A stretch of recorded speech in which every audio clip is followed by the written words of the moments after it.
Hi there, Mixup Corner lovers. You're welcome to another riveting episode of Mixup Corner TV with me, your girl, Caroline.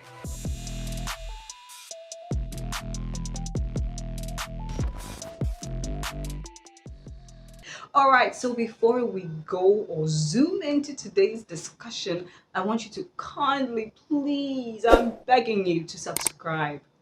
Thank you for doing so. Well, today the words we're going to be looking at, even me, myself, cry.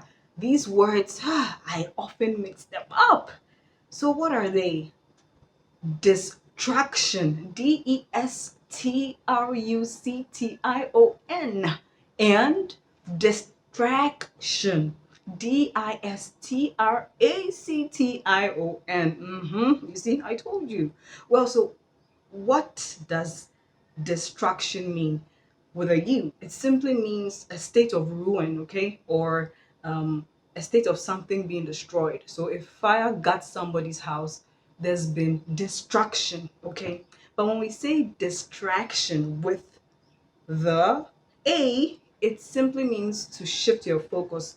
So if you're driving and there's an oncoming vehicle or a bicycle, you are likely to be, distracted. Your focus is shifted from your main goal. So those are the differences. Distraction, something or a state of being destroyed, and then distraction, shifting your focus. So those are the words for today on Mixup Corner TV with me. Please don't get it mixed up. Ta-ta! I love you.